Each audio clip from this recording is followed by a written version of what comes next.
Bonjour mesdames et messieurs, bienvenue sur Télé Djibouti. Il est 15 heures sur nos antennes. Ce sont à présent les titres qui seront développés dans cette édition. L'Académie de la police Idriss Farah Beni a accueilli la cérémonie de fin de formation de la 24e promotion de la police somalienne. Le ministre de la Santé a procédé à l'ICV à la pose de la première pierre de l'entrepôt régional de la CAM destiné à améliorer l'approvisionnement en médicaments dans les régions du Sud.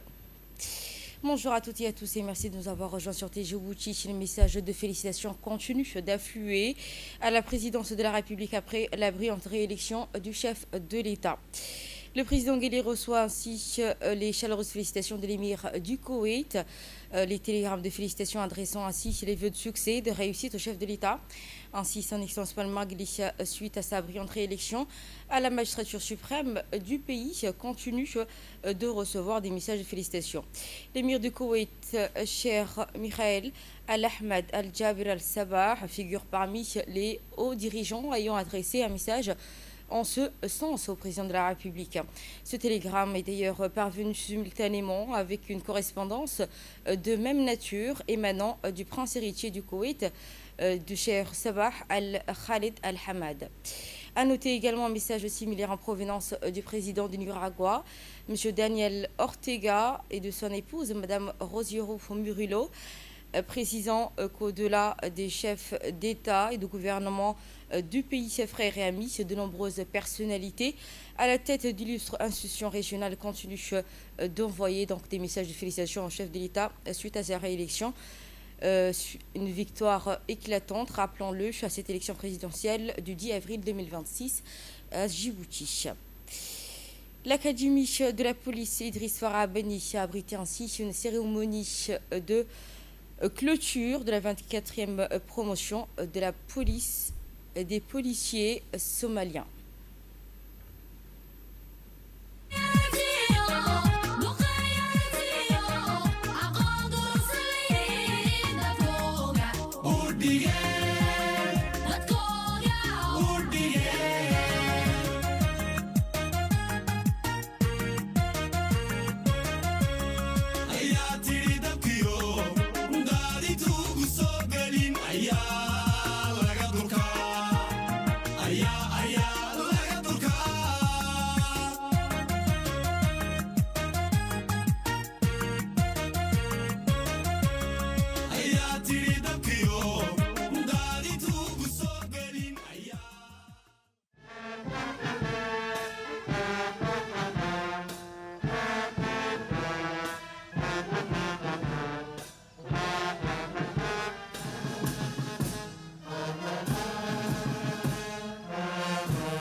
Session organisée en collaboration conjointe avec les carabiniers italiens et instructeurs de la police nationale djiboutienne, le CMGA, ainsi que plusieurs membres du gouvernement ont été accueillis avec la revue des troupes de la police nationale.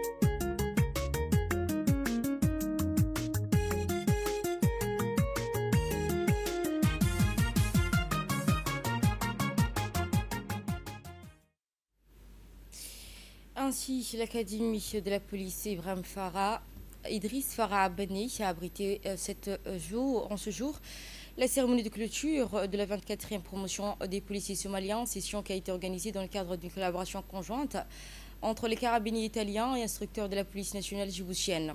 Et cette cérémonie haute en couleur marque l'aboutissement de plusieurs mois d'efforts intensifs, de discipline et d'apprentissage. Elle symbolise également la fraternité solide et durable qui unit la République Djibouti à la République fédérale de la Somalie dans le cadre de la sécurité. À son arrivée, donc, le chef d'état-major général des armées a été accueilli, cérémonie qui a débuté par des revues des troupes, effectuant ainsi par le directeur général de la police nationale, le colonel Abdelrahman Al-Kaïn, aux côtés du commandant de la police somalienne, le général Gado Assed, et le chef d'état-major de l'armée des carabiniers, le général Andrea Torelli. Ainsi illustrant une formation qui a permis de doter les stagiaires de compétences essentielles pour assurer de la lutte contre le terrorisme et la criminalité organisée, tout en veillant au respect des droits fondamentaux de l'homme dans chacun de leurs interventions.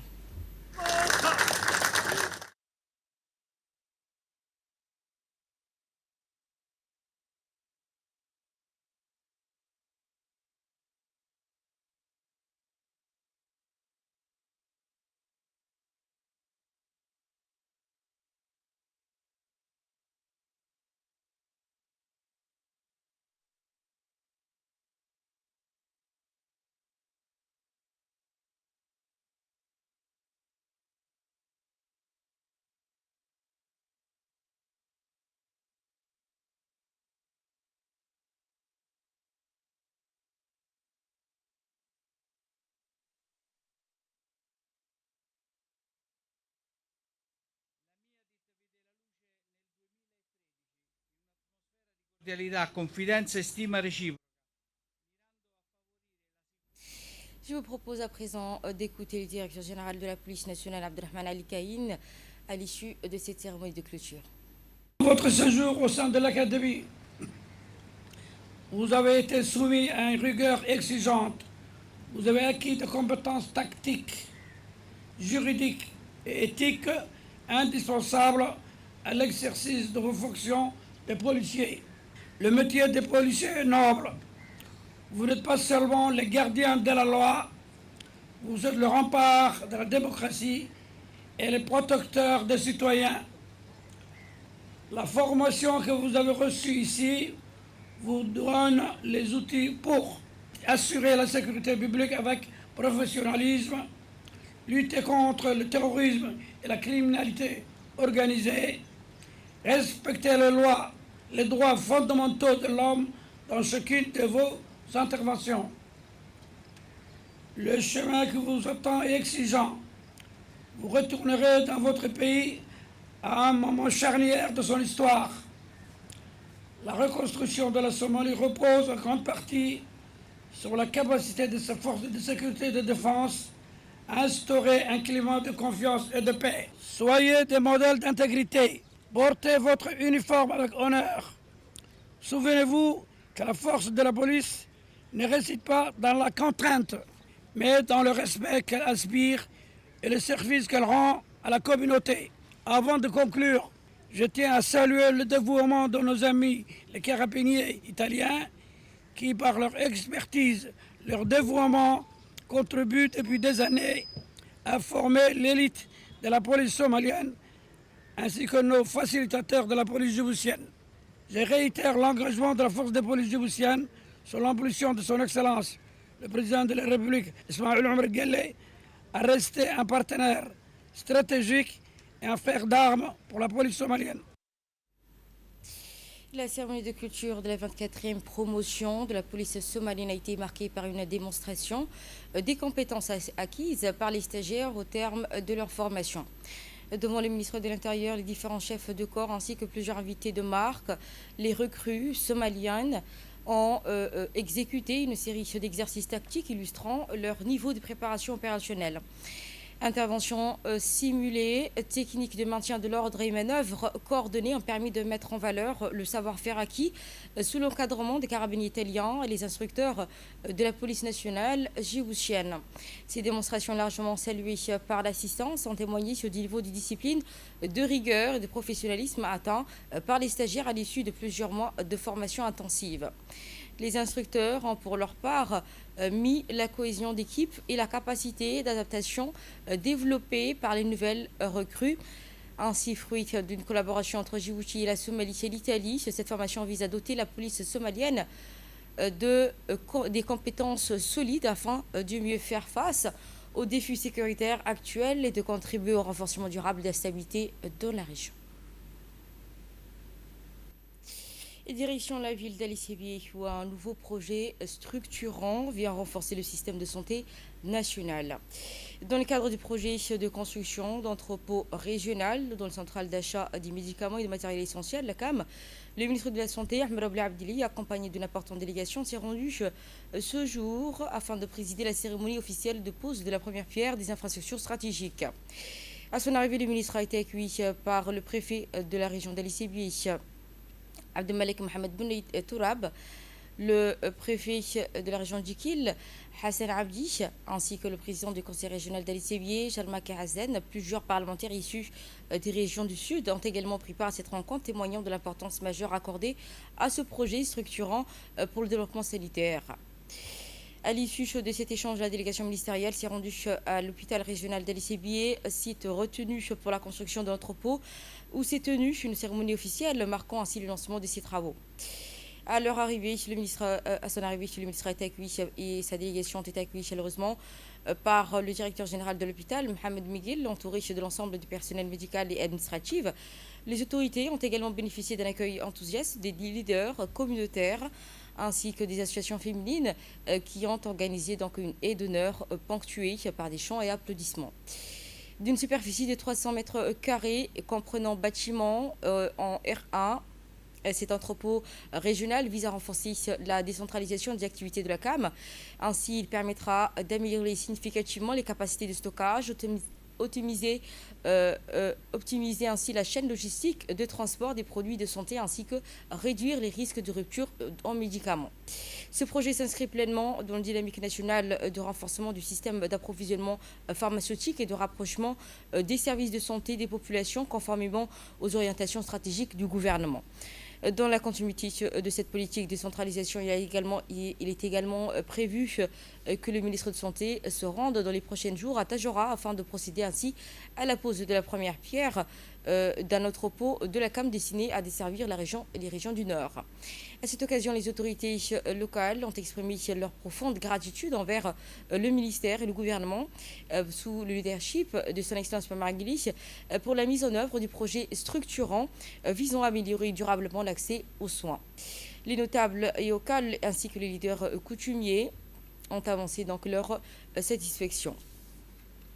Dans les différentes interventions, le président du conseil régional d'Ali-Sébié a souligné que le ministre s'est engagé sur plusieurs actions majeures dans la région, notamment l'inauguration d'une banque de sang, ainsi la mise en service d'un scanner, de l'amélioration des services hospitaliers. Il a également indiqué que la pose de la première pierre de cet entrepôt marque une nouvelle étape importante conforme aux engagements du chef de l'État en matière d'accès équitable aux soins. Et de son côté, le préfet de la région d'Ikil s'est réjoui de cette réalisation, estimant qu'elle permettra de réduire les contraintes liées au déplacement vers Djibouti et l'approvisionnement en produits de santé. Une parlementaire de la région d'Ali-Sébié a également déclaré lors de cette journée de pose de pierre: nous avons donc l'honneur et le privilège d'accueillir aujourd'hui le ministre de la Santé dans le cadre de cette inauguration. En tant que parlementaire de cette région, je tiens à souligner que l'hôpital régional d'Ali-Sébié dispose désormais d'équipements modernes ainsi que plusieurs structures de santé. Je tiens également à lancer un appel à l'ensemble de la population afin de veiller à la préservation des matériels et des équipements de l'hôpital. Ces infrastructures et ces ressources constituent un bien précieux destiné à améliorer durablement la qualité des soins et le bien-être de toute la population résidant à Ali-Sébié et dans les sous-régions. Poursuivant ainsi dans les interventions, le ministre déclare: comme vous pouvez le constater, nous procédons aujourd'hui à la pose de la première pierre du central d'approvisionnement destiné aux régions du Sud. Alors que nous parlons d'intrants, il s'agit de l'ensemble des produits essentiels au fonctionnement du système de santé, médicaments, réactifs de laboratoire, matériel médical et autres consommables indispensables au bon fonctionnement des hôpitaux et structures de santé. Il convient de souligner que nous ne sommes pas uniquement réunis pour un geste symbolique de pose de pierre. Nous sommes également présents aux côtés des entreprises en charge des travaux qui entameront dès aujourd'hui la construction de ces infrastructures. Ainsi, il s'agira d'un entrepôt de grande superficie et de forte capacité conçu pour répondre efficacement aux besoins de la région du Sud. Ce projet qui s'inscrit pleinement dans la vision stratégique du gouvernement porté par son Excellence Ismaël Margueli bénéficie l'appui financier de la Banque mondiale. Ces dernières années, l'hôpital d'Ali Sébier a connu des avancées significatives avec l'installation d'un scanner, la mise en place d'une banque de sang, ainsi que l'amélioration des services de la morgue, ainsi que la création d'un dispositif d'incinération. Aujourd'hui, nous franchissons ainsi une nouvelle étape pour le lancement de la construction de cet entrepôt dont les travaux s'étendront sur une durée estimée de 8 mois. Ainsi, dans la continuité de cette cérémonie de pose de la première pierre de l'hôpital régional d'Ali Sébier, le ministre, accompagné d'une importante délégation, s'est rendu dans la localité de Goddawa pour procéder à l'inauguration officielle d'un nouveau poste de santé communautaire. La cérémonie qui a été présidée par le ministre lui-même, qui s'est déroulée en présence du préfet de la région, le président du conseil régional et plusieurs autres parlementaires de la région dans le cadre du ministère de la Santé, ainsi que d'une population venue en grand nombre, témoignant de l'importance de cet événement pour la communauté locale. Cette nouvelle infrastructure sanitaire s'inscrit dans les efforts soutenus par le gouvernement visant à améliorer durablement l'accès aux soins, en particulier dans les zones rurales et enclavées. Dans une allocution à cette occasion, le ministre a souligné que la mise en service de ce poste répond à la volonté des autorités de rapprocher les services de santé des populations afin de garantir une offre de soins de qualité accessible à tous. Et pour rappel, les travaux de construction de ce poste de santé ont été lancés il y a 6 mois, conformément aux orientations des cartes sanitaires nationales. Entièrement financé sur fonds propres du ministère de la Santé, l'établissement a été doté d'équipements médicaux essentiels, d'un personnel qualifié permettant ainsi d'améliorer une prise en charge efficace et adaptée aux besoins des populations locales. Et à son arrivée, la délégation a été chaleureusement accueillie par les notables ainsi que les populations de cette sous-région de Goddawa. Cet nouvel établissement qui comprend plusieurs blocs fonctionnels répondant ainsi aux besoins prioritaires de la communauté. Le premier bloc est dédié à la santé maternelle infantile avec une salle de consultation prénatale, une salle d'accouchement, ainsi qu'un espace de suivi postnatal. Le deuxième bloc comprend une salle de consultation générale, une unité d'hospitalisation ainsi qu'une pharmacie destinée à assurer la disponibilité des médicaments essentiels. À l'issue de la visite, le ministre a échangé avec la population locale lors d'une rencontre organisée en plein air. En prélude de ces échanges, les élèves de la localité ont présenté une pièce de théâtre très appréciée, mettant en lumière les enjeux de la santé communautaire, nécessité de promouvoir les bonnes pratiques sanitaires. Les habitants, à leur tour, exprimer leur profonde gratitude envers le gouvernement sous le leadership de son Excellence Ismaël Margueli. Et lors des interventions des préfets de la région, s'est dit heureux de pouvoir assister à cette rencontre avec la population. Il a souligné que la population est structurée, à l'écoute, respectueuse des autorités et à l'ordre établi, rappelant que chaque membre du gouvernement ou ministre en visite dans la localité exprimant ainsi le souhait d'y revenir, dans la localité exprimant ainsi le souhait d'une sincère reconnaissance auprès du gouvernement. Le préfet donc a rappelé que les priorités exprimées par la population ont toujours été claires. D'abord, l'accès à l'eau, aujourd'hui réalisé, puis le besoin des infrastructures sanitaires désormais concrétisé avec la mise en service d'un poste de santé fonctionnel. De son côté, le président du conseil régional a déclaré être particulièrement heureux d'être présent aux côtés du ministre pour la pose de ces nouvelles structures, ainsi rappelant que lors de chacun de ses visites dans cette localité, la principale doléance de la population concernait la construction d'un poste de santé.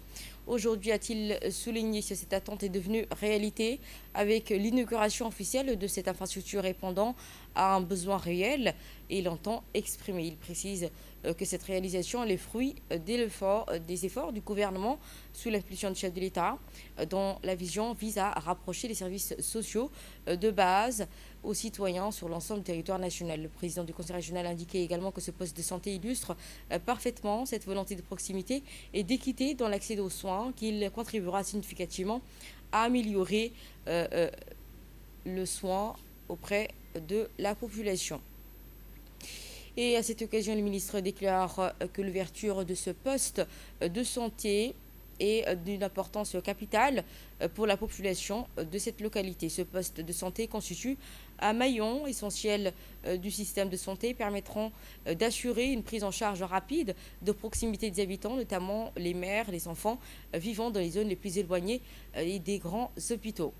Grâce à cette structure, les premières interventions peuvent être réalisées dans des délais assez réduits, améliorant ainsi significativement la qualité des soins et la réactivité face aux urgences. Comme vous le savez, la vision du chef de l'État sur l'ensemble est de rapprocher donc le soin sur l'ensemble du territoire vivant la population vivant donc dans les coins les plus reculés. C'est dans cette dynamique que le poste de santé a été réalisé. Je suis particulièrement heureux également de contribuer à la mise en œuvre de cette vision. Je me réjouis davantage encore de constater qu'il y a un an, à la même période, nous procédions à la pose de la pierre, de la première pierre de ce poste de santé. Aujourd'hui, cette infrastructure est devenue une réalité opérationnelle au service de la population. Et après Godabo Obélé, dans la continuité de cette inauguration, la délégation s'est rendue à Obélé. Le ministre de la Santé, Dr Ahmed Roble Abdi, s'est rendu dans cette localité de la sous-région d'Ali Sébi pour procéder à la cérémonie officielle de pose de la première pierre du futur poste de santé. Ainsi, chaleureusement accueilli par le préfet de la région, Abdelmalik Mohamed Tourab, le président du conseil régional, Chalmaki Hassan Alalé, ainsi que les parlementaires de la région et les hauts cadres du ministère de la Santé. Les habitants de la localité se sont fortement mobilisés pour réserver un accueil des plus chaleureux à la délégation, ainsi qu'au ministre venu donc inaugurer ce poste de santé. Avant la pose de la première pierre, le ministre a eu un échange avec les leaders communautaires dans un toukoulé traditionnel mettant en avant l'importance du dialogue et l'implication des populations locales dans la mise en œuvre de la réussite des projets de santé. Ce projet qui s'inscrit dans une dynamique nationale ambitieuse de renforcer le système de santé, celle-ci comprenant notamment la construction d'entrepôts régionaux destinés à sécuriser l'approvisionnement en produits de santé, la mise en place d'unités modernes d'urgence au sein des hôpitaux de référence ainsi que la réhabilitation progressive de l'ensemble des structures de santé du pays, incluant les centres de santé, les polycliniques, les centres médico-hospitaliers, le CMH et les postes de santé. À travers cette initiative, le ministère de la Santé réaffirme son engagement à rapprocher les services de santé au plus près de la population, en particulier dans les zones rurales, et améliorer ainsi durablement l'accessibilité aux soins. La cérémonie de pose de cette première pierre marque ainsi une nouvelle étape dans la politique de décentralisation sanitaire sous le leadership du chef de l'État, ainsi que sa vision de rapprocher la santé des populations vivant donc dans les coins les plus reculés.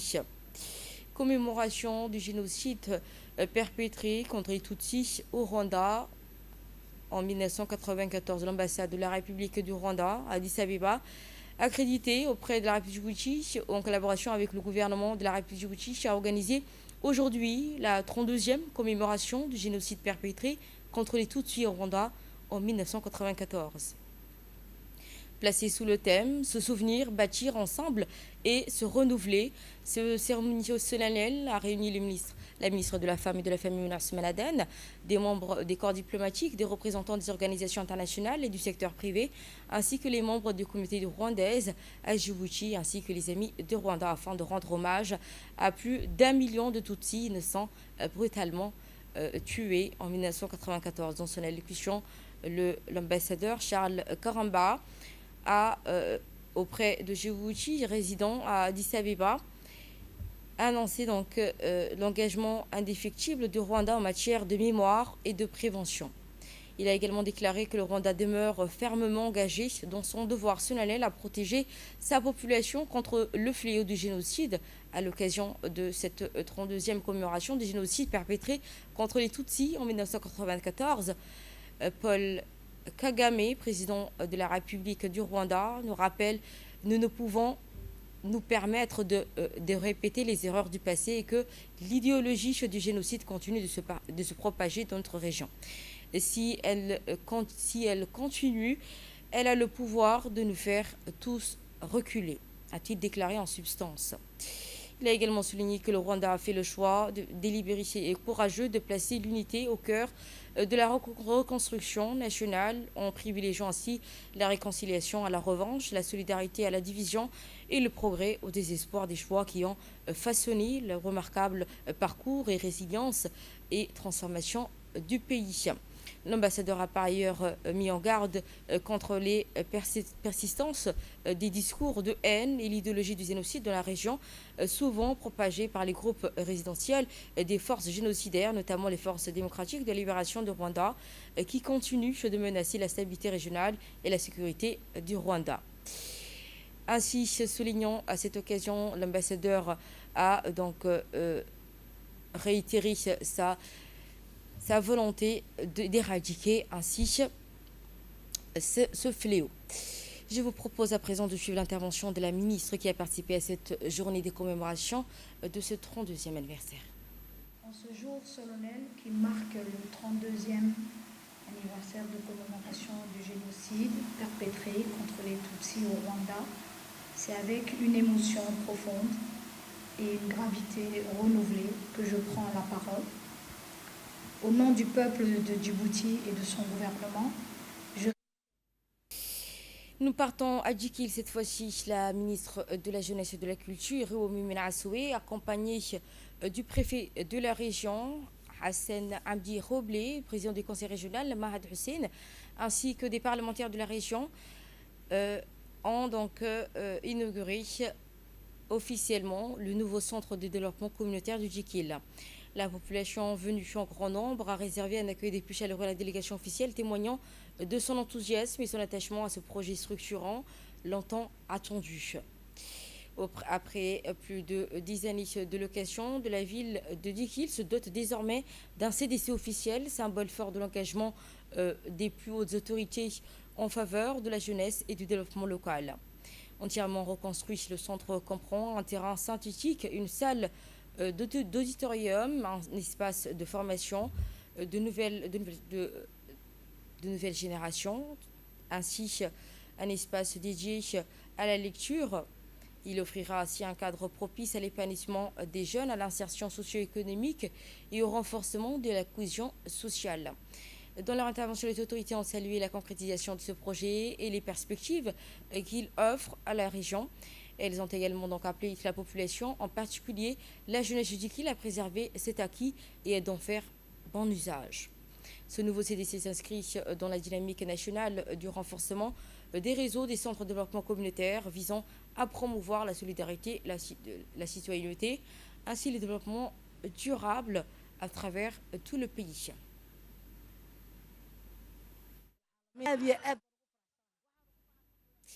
Et en bref et sans image, le Pakistan poursuit sa médiation.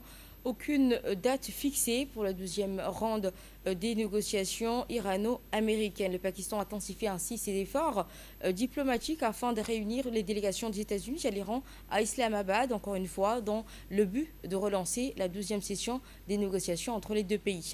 Le ministre pakistanais a déclaré lors de sa rencontre avec l'ambassadrice américaine à Islamabad que son pays espère avancer dans le processus de dialogue avec les deux parties. Il a également souligné que la prolongation de cessez-le-feu décidée par le président américain a contribué à réduire les tensions dans la région. Merci à toutes de nous avoir suivis. Si vous étiez sur Téléjoute avec le journal de l'information, merci à l'équipe de la régie et on se retrouve à 22h.